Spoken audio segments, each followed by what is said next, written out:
신약성경 180쪽쯤에 있는 요한복음 18장 33절로 40절까지 말씀을 제가 봉독하겠습니다. 이에 빌라도가 다시 관정에 들어가 예수를 불러 이르되 내가 유대인의 왕이냐?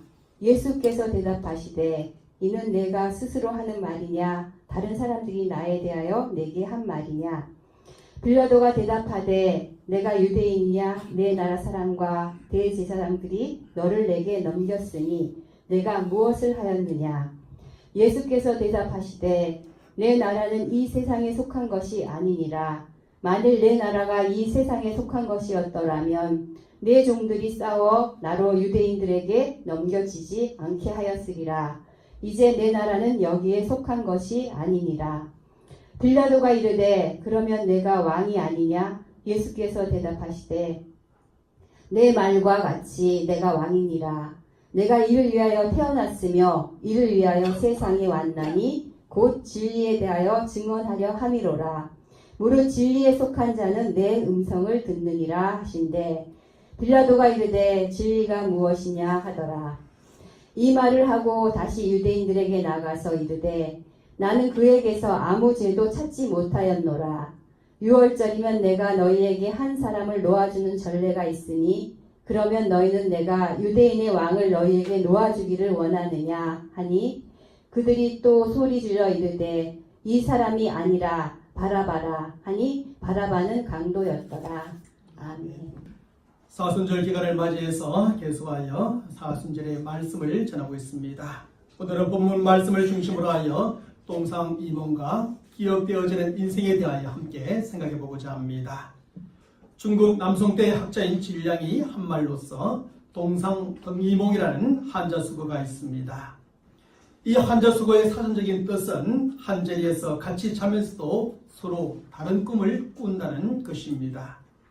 그리고 이것은 겉으로는 같이 행동을 하면서도 속으로는 각기 다른 생각을 한다는 것을 비유적으로 이르는 한자수거이지요. 그러므로 이러한 동상이몽을 가진 사람들은 한 마음과 한 뜻이 될 수 없고 그래서 결국 좋은 결과를 얻을 수가 없는 것입니다. 여기는 착각과 오해, 논쟁, 다툼, 배신이 따르게 되고 결국 상대에게 모든 탓을 돌리면서 더 나쁜 결과를 얻게 되고 마는 것입니다. 우리는 동상이몽의 적절한 예를 북한의 김정은과 미국의 트럼프의 베트남 하노이 회담에서 찾아볼 수 있을 것입니다. 김정은과 트럼프는 북한의 핵을 두고 서로 다른 생각, 서로 다른 기대, 서로 다른 꿈을 꾸므로 동상이몽을 갖게 되었습니다. 싱가포르에서 1차 북미 정상회담을 마친 이들은 큰 기대 가운데 베트남 하노이에서 제2차 북미 정상회담을 개최하게 되었지요. 하지만 겉으로 드러난 것과는 달리 김정은과 트럼프는 핵을 두고 서로에 대한 생각, 기대, 꿈이 너무나 달랐습니다. 김정은 핵을 동결하는 정도로 국제적인 대북 제재를 일부 해제시키는 것이 그의 꿈이었고 트럼프는 북한의 모든 핵을 완전히 제거하면 대북 제재 또한 완전히 해주는 것이 그의 꿈이었던 것입니다. 김정은과 트럼프의 생각과 기대와 꿈이 이렇게 달랐기 때문에 하노이 2차 북미 정상회담은 결렬되었고 아무 성과 없이 파행으로 끝나버리고 말았던 겁니다. 그러 회담의 결렬의 원인을 서로의 탓을 돌리면서 지금은 적대적인 말로 강대강의 대치를 이어가고 있습니다. 이러한 동상이몽에서 벗어나 의기투합하지 않으면 결코 해결될 수 없는 문제가 북한의 핵의 문제일 겁니다. 그런데 성경의 말씀에도 보면 동상이몽을 가진 사람들이 나오고 있습니다. 그것은 하나님 나라에 대한 동상이몽이요 예수님과 이스라엘 백성들 사이에 하나님 나라에 대하여 가진 서로 다른 동상이몽입니다. 하나님께서는 이스라엘 백성들의 조상인 아브라함에게 누누이 하나님의 나라를 세워주시겠다고 약속해 주셨습니다. 그리고 이스라엘 백성들이 가장 위대한 왕으로 믿고 있는 다윗에게도 영원히 무너지지 않는 견고한 하나님의 나라를 세워주시겠다고 약속해 주셨던 겁니다. 그래서 이스라엘 백성들은 지난 수천 년 동안 그 나라를 사모하며 그 나라가 세워지기를 그렇게 간절히 기다리고 또 기다려왔습니다. 특별히 예수님께서 태어나셨을 때의 이스라엘 나라는 로마 제국의 지배 아래에 있었습니다. 그래서 이스라엘 백성들은 로마 사람들이 착취와 억압 가운데 너무나 고통스러운 삶을 살아가고 있었지요. 그랬던 만큼 저들은 하나님의 나라를 더욱더 사모하게 되었고 그 나라가 세워지기를 그 어느 때보다 열망하고 있었습니다. 바로 이러한 때에 예수님께서 이 세상에 태어나게 되신 것입니다. 그로 이스라엘 백성들이 선지자로 여기고 있는 세례 요한의 예수님에 대한 소개나 예수님의 가르침과 기적적인 역사들은 이스라엘 백성들로 하여금 바로 그 예수님이 이스라엘 나라, 하나님 나라를 회복시키실 메시아로 보이기에 충분하였습니다. 그래서 수많은 사람들이 저들의 현실적인 필요와 함께 하나님의 나라의 회복을 기대하면서 예수님을 따라다녔습니다. 예수님께서 로마 제국으로부터 이스라엘 나라를 회복시켜 주시고 영원히 무너지지 않는 견고한 하나님의 나라를 세우시라는 꿈을 꾸며 예수님을 따라다녔던 겁니다. 사실 예수님께서 이 세상에 오신 목적도 바로 여기에 있었지요. 하나님께서 아브라함과 다윗에게 약속해 주셨던 그 나라를 세우시기 위해서 예수님은 이 땅에 오신 것이었습니다. 그래서 예수님은 마태복음 4장 12절의 말씀에서도 예수님의 첫 번째 메시지를 전하시면서 회개하라 천국이 가까웠느니라고 선포하셨던 것입니다. 다시 말하면 이제 곧 하나님의 나라가 임하게 될 것이니 그 나라를 맞이할 준비를 하라고 저들에게 선포하신 것입니다. 그런데 문제는 하나님의 나라에 대하여 예수님과 이스라엘들 사이에 동상이몽을 가지고 있었다는 데 있었습니다. 예수님께서 세우시고자 하시는 하나님의 나라와 이스라엘들이 생각하고 기대하며 꿈꾸었던 하나님의 나라가 서로 다르다는 데 있었습니다. 사랑하는 여러분, 그러면 이스라엘 백성들이 생각하고 기대하며 꿈꾸었던 나라는 어떤 나라였습니까? 그 나라는 우리가 이미 잘 알고 있는 것처럼 이 세상에 속한 나라요, 정치적인 나라였습니다. 로마 제국과 같이 군사력으로 다른 나라를 정복하고 그 위에 자신들의 나라를 세우는 것이었습니다. 그래서 저들은 예수님께서 로마 제국을 물리치실 것이고 그리하여 로마 사람들의 착취와 억압에서 이스라엘 백성들을 구원해 줄 것이라고 생각하고 기대하며 꿈꾸었습니다. 그리고 이스라엘 나라를 다시 건설하고 영원히 무너지지 않는 견고한 하나님의 나라를 세우실 것이라 그렇게 믿었던 것입니다. 하지만 하나님께서 약속해 주시고 예수님께서 세우고자 하셨던 하나님의 나라는 바로 이런 나라가 아니었던 겁니다. 오늘 보면 36절의 말씀에서 예수님은 빌라도에게 말합니다. 내 나라는 이 세상에 속한 것이 아니니라고 두 번씩이나 강조하며 말씀해주고 계십니다. 다시 말하면 예수님께서 세우셨던 하나님의 나라는 이스라엘들이 그렇게 생각하고 기대하며 꿈꿨던 나라가 아니라는 것입니다. 그 나라는 이 세상에 속한 나라가 아니요 정치적인 나라도 아니며 물질적인 나라도 아니라 저 하늘에 속한 나라요 영적인 나라라는 것입니다. 이처럼 예수님과 이스라엘 백성들은 하나님의 나라를 꿈꾸면서도 서로 다른 나라를 생각하며 기대하고 꿈꾸었던 겁니다. 그랬던 만큼 예수님과 저들 사이에는 오해가 쌓여지게 되었고 논쟁과 다툼이 계속되어졌으며 결국 배신으로 저들의 관계는 완전히 깨어져 버리고 말았습니다.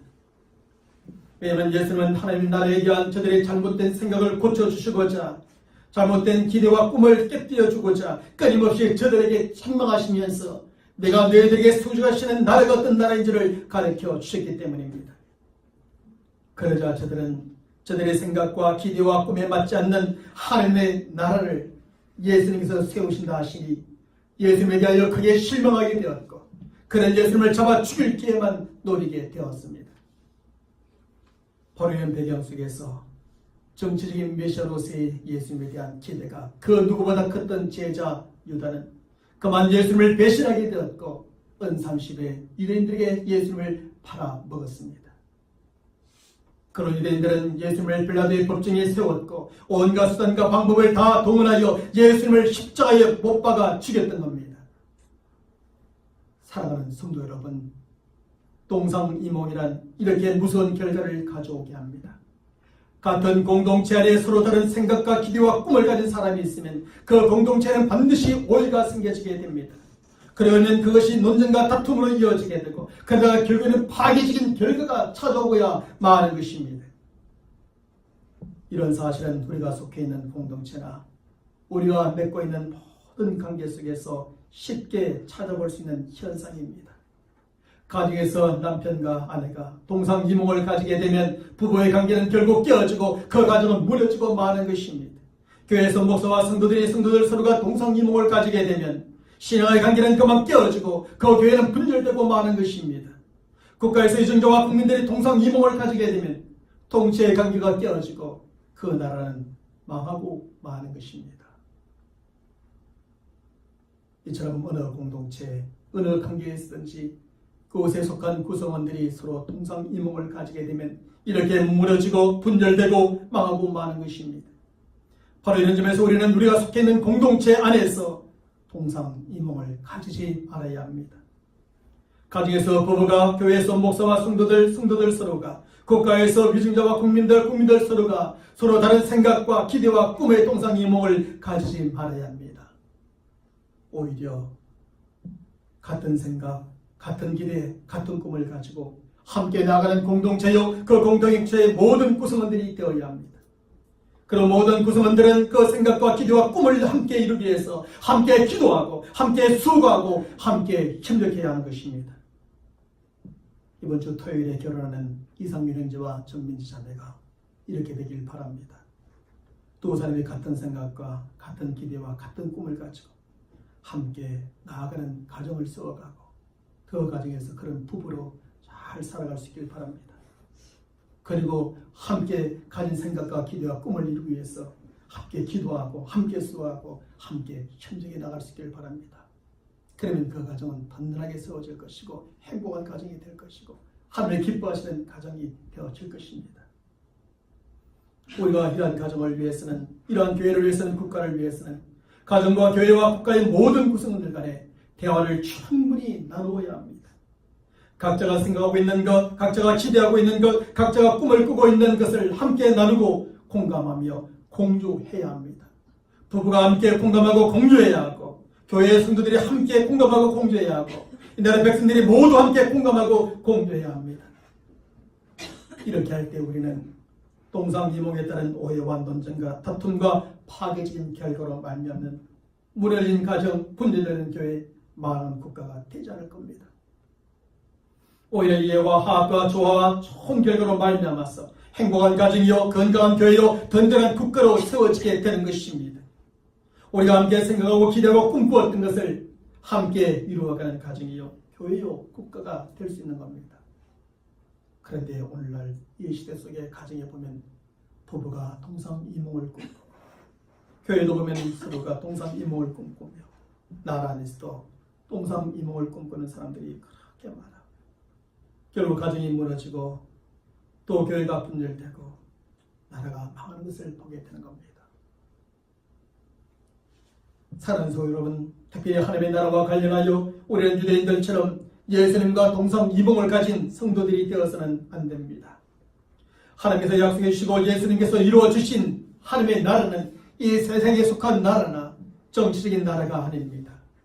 군사적으로 다른 나라를 정복하고 그 위에 세워가는 나라가 아니요, 단순히 먹고 마시는 물질적인 나라도 아닙니다. 그래서 예수님께서는 오늘 보면 36절의 말씀에서 이렇게 말씀하고 있지 않습니까? 우리 함께 읽어보겠습니다. 만일 내 나라가 이 세상에 속한 것이었더라면 내 종들이 싸워 나로 유대인들에게 넘겨지지 않게 하였으리라. 그리고 사도 바울도 로마서 14장 17절의 말씀에서 하나님의 나라는 먹는 것과 마시는 것이 아니라 오직 성령 안에 있는 의와 평강과 희락이라고 가르쳐 주었습니다. 하나님께서 약속해 주신 하나님의 나라는 이 세상에 속한 나라가 아니라 본질적으로 저 하늘에 속한 나라입니다. 예수님께서 이루신 하나님의 나라는 정치적인 나라, 군사적인 나라, 물질적인 나라가 아니라 근본적으로 영적인 나라인 것입니다. 하나님이 계시고 예수님이 계시는 나라요, 하나님께서 친히 왕이 되어 다스리시는 나라입니다. 또한 먼저 가신 우리의 믿음의 조상들이 계시는 나라요, 우리가 사랑하는 부모님, 남편, 아내, 우리 자녀들이 있는 나라입니다. 그 나라는 이 세상 나라와는 달리 죄가 전혀 없고 따라서 죽음도 병도 고통도 눈물도 슬픔도 없는 나라입니다. 하나님의 나라는 오히려 의와 평강과 기쁨, 감사와 찬송과 사랑으로 가득한 나라인 것입니다. 사실 예수를 믿고 영접한 우리 성도들도 이 세상에서 살아가야 합니다. 하지만 우리 성도들이 생각하고 기대하며 꿈꾸는 나라는 이 세상에 속한 대한민국이 아니라 본질적으로 저 하늘에 속한 하나님의 나라입니다. 정치적으로 안정되고 군사적으로 강대하며 물질적으로 풍요로운 대한민국이 아니라 근본적으로 영적인 하나님의 나라입니다. 그러므로 저와 여러분들도 비록 지감한 세상에서 살아가야 하지만 세상에서 세상 나라에 속하여서 세상 나라에 대한 책임과 의무를 다해야 하지만 저 하늘에 속한 하나님의 나라를 생각하고 기대하고 꿈꾸며 살아가는 성도들이 되시길 바랍니다. 하나님이 계시고 예수님이 계시는 영적인 하나님의 나라를 바라보며 소망하며 살아가는 성도들이 되시길 바랍니다. 그래서 언젠가 하나님께서 저와 여러분들을 부르실 그때 믿음으로 그 나라에 다 들어가는 우리 성도들이 되시길 바랍니다.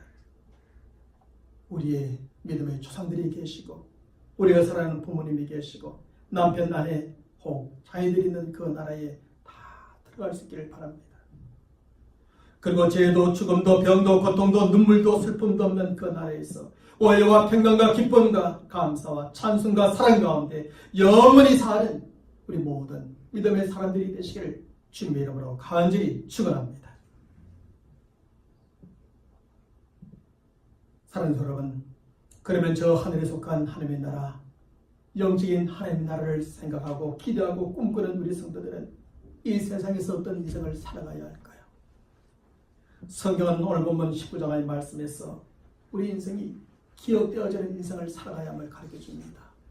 기억되어지는 인생을 살아가되 나쁘게 기억되어지는 인생이 아니라 좋게 기억되어지는 인생을 살아가야 함을 가르쳐줍니다. 사실 사람의 인생이란 다소의 차이는 있을지라도 누군가에 의해서 반드시 기억되어지게 되어 있습니다. 이런 사실은 지금 우리도 누군가의 인생을 기억하고 있다는 사실을 통해서 잘 증명되어지지요. 당장 저도 초등학교 3학년 때 돌아가셨던 우리 할아버지 인생을 잘 기억하고 있습니다. 또한 교통사고로 겨우 19의 젊은 나이에 일찍 죽은 제 친구의 인생도 기억하고 있습니다. 그 외에도 저와 직접 혹은 간접적으로 깊이 관련되어져 있는 수많은 사람들의 인생을 지금도 기억하고 있습니다. 여러분들도 마찬가지일 겁니다. 이런 사실은 우리의 인생도 누군가에 의해서 반드시 기억되고 있다는 사실을 잘 증명해 주는 겁니다. 혹시 세상에서 그 누구도 기억해 주지 않는다 할지라도 저 하늘에서 하나님은 반드시 기억해 주십니다. 그러므로 사람의 인생은 아무리 합천한 인생이라 할지라도 누군가에 의해서 반드시 기억되어집니다. 특별히 하나님에 의해서 반드시 기억되어지는 것입니다.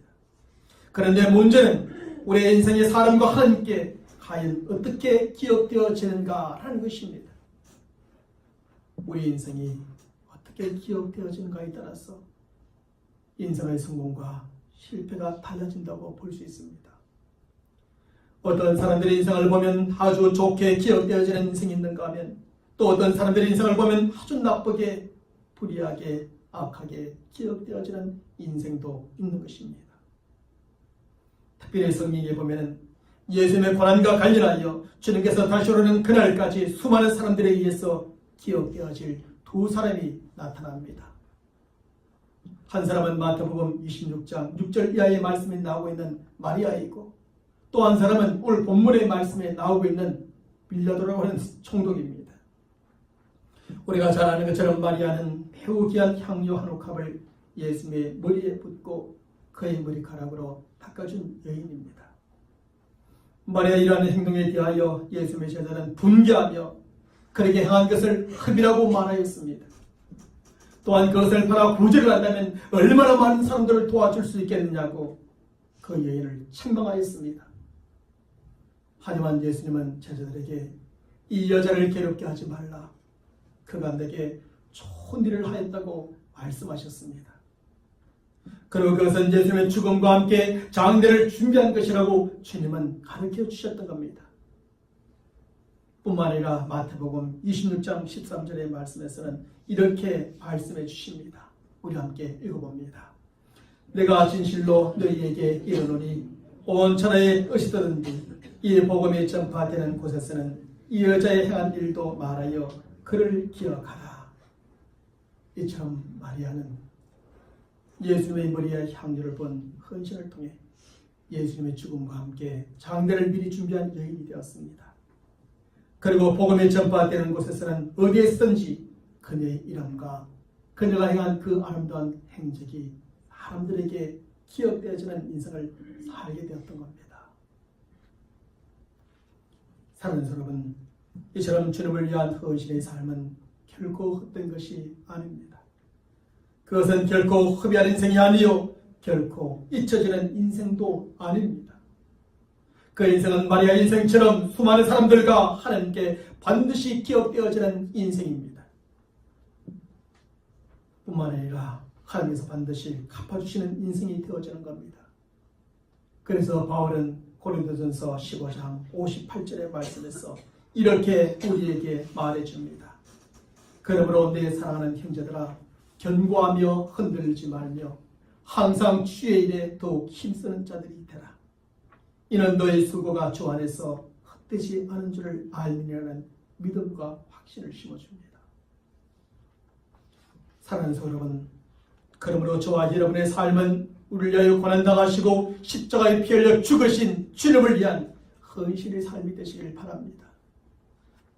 그래서 수많은 사람들이 기억해 줄 뿐만 아니라 하나님께서 반드시 기억해 주시고 갚아주시는 저와 여러분의 전 인생이 되시기를 주님의 이름으로 간절히 축원합니다. 그런데 오늘 본문 19장의 말씀에 나오고 있는 빌라도는 전혀 다른 이유에서 주님께서 오시는 날까지 수많은 사람들에게 기억되어지는 인생이 되고 맙니다. 그것은 그가 재판장으로서 죄가 없으신 예수님을 십자가에 못 박아 죽이도록 내어준 그 사건 때문입니다. 사실 그 당시 빌라도는 예수님께서 무죄하다는 사실을 너무나 잘 알고 있었습니다. 그래서 그는 예수님을 신문하면서 무려 3번씩이나 나는 그에게서 아무 죄도 찾지 못하겠노라고 말하고 또 말했습니다. 그런데도 불구하고 빌라도는 아무 죄가 없는 예수님을 풀어주지 않냐고 결국 죄인 취급하게 됩니다. 예수님을 데려다가 채찍질하도록 병사들에게 넘겨주고 결국에는 예수님을 십자가에 못 박아 죽이도록 유대인들에게 넘겨주고 말았습니다. 그런데 바로 이러한 그의 불의한 행위가 사도신경의 고백 안에 그대로 기록되어지게 됩니다. 사도신경은 바로 이러한 빌라도의 불의한 행위에 근거하여 예수님께서 빌라도의 고난을 받으셨다가 죽으셨다는 사실을 기록해 줍니다. 그것이 바로 폰디오 빌라도에게 고난을 받으사 십자가에 못 박혀 죽으시고 라고 하는 말씀입니다. 그래서 빌라도는 예수님을 십자가에 못 박아 죽이도록 넘겨준 사람으로 지금도 수많은 사람들의 신앙 고백에 오르내리는 인생이 되고 말았습니다. 주님이 오시는 날까지 수많은 사람들에게 예수님을 죽인 사람으로 기억되어지는 인생이 되고 만 것입니다. 사랑하는 성도 여러분, 그럼 왜 빌라도는 예수님에게 아무 죄가 없음을 알매도 불구하고 십자가에 못 박아 죽도록 넘겨주었을까요? 그 이유는 오늘 본문의 말씀을 통하여 3가지로 정리해 볼 수가 있습니다. 첫째로 유대인들의 위협에 굴복하고 말았기 때문입니다. 오늘 본문 12절의 말씀을 보십시오. 사실 빌라도는 예수님의 무죄함을 알고 있었고 그래서 그를 놓아주려고 힘을 썼습니다. 그리고 그는 유대지방의 총독으로서 그렇게 예수님을 놓아줄 권세도 있었습니다. 하지만 빌라도는 유대인들의 위협에 그만 굴복하고 맙니다. 왜냐하면 유대인들이 빌라도에게 뭐라 말했기 때문입니까? 만일 이 사람을 놓아주면 가이사의 충신이 아니라고 말했기 때문입니다. 이 말은 결국 가이사를 반역하는 행위라고 말한 것입니다. 사실 이런 말은 가이사를 황제로 숨기고 있는 빌라도에게는 너무나 치명적인 말일 수밖에 없었습니다. 왜냐하면 그 말은 그의 총독의 자리와 앞으로의 출세와 생명에도 위협이 되는 말이었기 때문입니다. 그래서 빌라도는 바로 이런 사람으로 낙인이 찍히고 소문이라는 것을 두려워하여 저들의 위협에 그만 굴복하고 말았습니다. 그리고 예수님을 십자가에 못 박아 죽이도록 유대인들에게 내어주고 만 것입니다. 예수님이 십자가에 못 박아 죽도록 할 만큼의 죄를 짓지 않았음에도 불구하고 말입니다. 둘째로 밀란이 일어날까 하여 두려워했기 때문입니다. 오늘 본문 15절의 말씀에서 예수님을 놓아 죽이려고 하는 빌라도에게 사람들은 소리 지르기 시작합니다. 없이 하소서, 없이 하소서, 그를 십자가에 못 박게 하소서 소리를 지릅니다. 이 부분의 말씀에 대하여 성경은 마태복음 27장 24절의 말씀에서 또한 이렇게 기록해주고 있습니다. 빌라도가 아무 효용도 없이 도리어 밀란이 나르는 것을 보고 물을 가져다가 무리 앞에서 손을 씻으며 가로되 이 사람의 피에 대하여 나는 무죄하니라. 너희가 당하라고 하였다고 기록합니다. 다시 말하면 빌라도는 밀란이 날까 두려워했습니다. 그래서 저들의 요구대로 예수님을 십자가에 못 박도록 내어 주었다는 것입니다. 왜냐하면 빌라도는 팔레스틴 지역을 다스리고 있는 로마의 총독으로서 그가 다스리는 그 지역에서 밀란이 일어난다는 것은 그에게 엄청난 정치적인 부담을 주는 것이었고 두려운 일이었기 때문입니다. 그래서 그는 밀란이 두려워 예수님을 십자가에 못 박아 죽이도록 내어주고 말았습니다. 셋째로 아내의 조언에 귀를 기울이지 않았기 때문입니다. 예부터 아내의 말을 잘 들으면 자다가도 떡이 생긴다는 말이 있습니다. 사실 이 말은 제 아내가 저에게 자주 쓰는 말입니다. 제가 남의 말을 잘 듣는데 아내 말은 잘 안 듣거든요. 그러니까 이런 말을 종종 저에게 합니다. 하지만 이 말은 저뿐만 아니라 바로 이 빌라도에게도 딱 맞는 말입니다. 성경은 마태복음 27장 19절의 말씀에서 이렇게 기록해주고 있습니다. 우리 함께 읽어보겠습니다. 총독이 재판자리에 앉았을 때에 그 아내가 사람을 보내어 가로되 저 옳은 사람에게 아무 상관도 하지 마옵소서. 오늘 꿈에 내가 그 사람을 인하여 애를 많이 썼나이다. 다시 말하면 빌라도의 아내는 예수님이 옳은 사람인 걸 알았고 그래서 그 아내는 예수님에 대하여 큰 불협 일도 하지 말라고 남편에게 사람을 보여 부탁하고 그렇게 조언을 해주었던 겁니다. 그럼에도 불구하고 빌라도는 아내의 이러한 지혜로운 조언에 귀를 기울이지 않았습니다. 아내의 말에 귀를 기울이고 그의 말을 들었다면 그렇게 되지 않았을 텐데 그는 결국 예수님을 십자가에 못 박도록 그리고 죽이도록 유대인들에게 넘겨주게 되었습니다. 그래서 그는 오고 오는 시대의 모든 사람들에게 예수님을 십자가에 못 박아 죽이도록 넘겨준 나쁜 사람으로 기억되어지는 인생이 되어버리고 만 것입니다. 사랑하는 성도 여러분, 결국 빌라도는 자신의 자리와 출세와 생명을 위해서 진리의 손을 들어주지 못하고 비진리의 손을 들어주고 말았습니다. 하늘보다 사람을 두려워함으로 무죄한 자의 생명을 십자가에 못 박도록 내어주고 말았습니다. 빌라도는 그를 그 누구보다 위하고 사랑하고 아껴주는 아내의 조언에 귀를 기울이지 않으므로 무죄한 자의 생명을 살리고 진리를 수호할 수 있는 마지막 기회까지 놓쳐버리고 말았습니다. 그래서 빌라도는 오고는 시대의 모든 사람들에게 예수님을 고난과 죽음 가운데로 몰아넣은 사람으로 고백되어지며 그렇게 기억되어지는 인생이 되고 말았습니다.